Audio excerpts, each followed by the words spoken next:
নমস্কার বন্ধুরা, সুস্বাদু হেসেলে সকলকে স্বাগত জানাই। আশা করি সকলে ভালো আছো, সুস্থ আছো।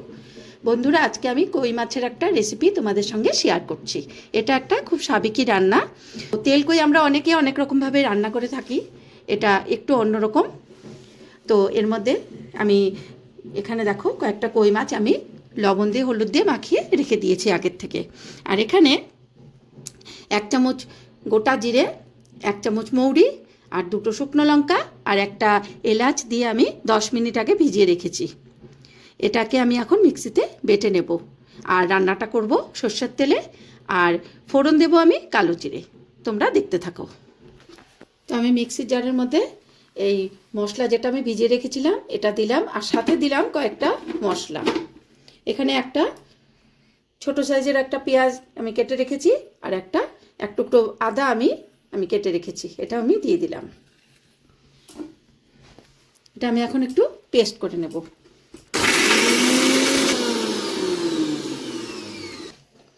তো আমি এগুলো মিক্সিতে ভালো করে বেটে নিলাম। আমি এখন তেল দিয়ে মাছ ভাজাটা করে নেব।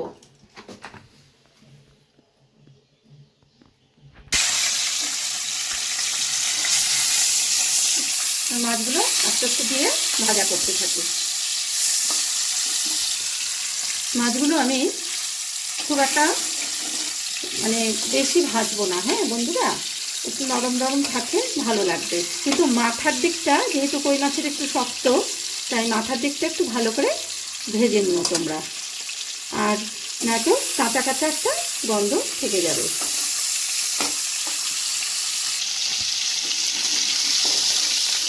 আমি এখন মাছ ভাজাগুলো আমি তুলে নিচ্ছি।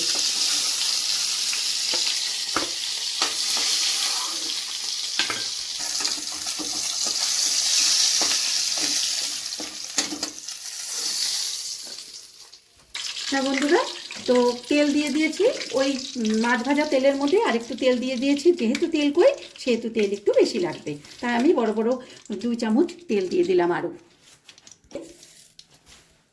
এখন আমি কালো জিরে দিয়ে দিলাম, পরিমাণ মতো কালো জিরে দিয়ে দিলাম। এখন আমি এই যে বেটে রেখেছি মিক্সিতে মশলাটা, এটা আমি দিয়ে দিলাম। বন্ধুরা, সবসময় এটাতে তোমরা গোটা জিরেটা বেটে ব্যবহার করার চেষ্টা করবে। আমি এর মধ্যে এখন লবণ হলুদগুলো দিয়ে দিচ্ছি। এখানে 1 চামচ, একটু একটু কড়া হবে লবণটা, এর মধ্যে 1 চামচের একটু বেশি লবণ দিলাম।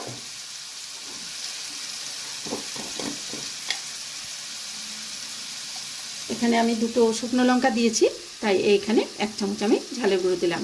মশলাটা একটু স্বাদটা একটু কড়া আসবে, সব কিছু একটু একটু যেন মুখে লাগে, তবে টেস্ট হবে।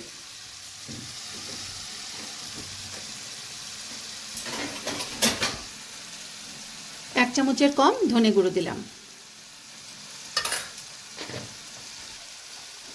আর দিলাম 1 চামচ মতো হলুদ। দেখো, নামমাত্র একটু চিনি দিয়ে দিলাম। এখন আমি মশলাটা ভালো করে কষিয়ে নেব।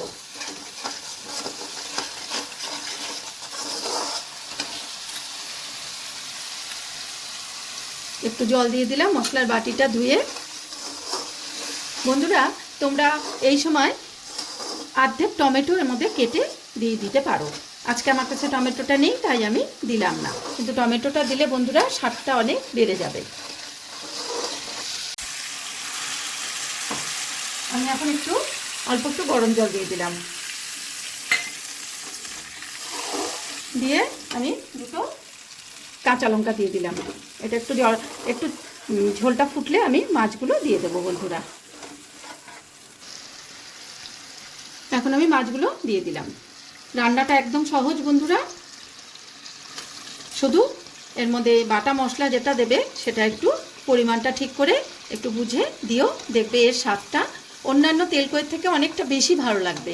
তবে টমেটোটা আজকে আমার নেই, সেই জন্য আমার মনটা ভালো লাগছে না। আর একটু ভালো হলে ভালো লাগে রান্নাটা। আজকে টমেটোটা নেই, তোমরা কিন্তু টমেটোটা অর্ধেক টমেটো এখানে কেটে টুমটুম করে সাতলানোর সময় দিয়ে দেবে। বন্ধুরা দেখো, তেলকইটা প্রায় হয়ে এসছে। আমি এখন গ্যাসটা অফ করে দিই। এরকম পরিমাণে ঝোলটা আমি রাখবো, যাতে ভাতটা সুন্দর করে মাখিয়ে খাওয়া যায়। চলো আমি এখন তোমাদের একটু ভালো করে বেড়ে দেখাচ্ছি। তো হয়ে গেল বন্ধুরা একটা তেলকই রেসিপি, অতি সুস্বাদু, একটা দারুণ স্বাদের। এটা সাবেকি রান্না। আমরা অনেকেই তেলকই নানান রকমভাবে বানিয়ে রান্না করে থাকি, কিন্তু এই রকম করে তোমরা করো, দেখো খুব খুব ভালো লাগবে খেতে। গরম ভাতের সঙ্গে এই তেলকই আর কিছুই যেন আর লাগবে না ভাতের সাথে।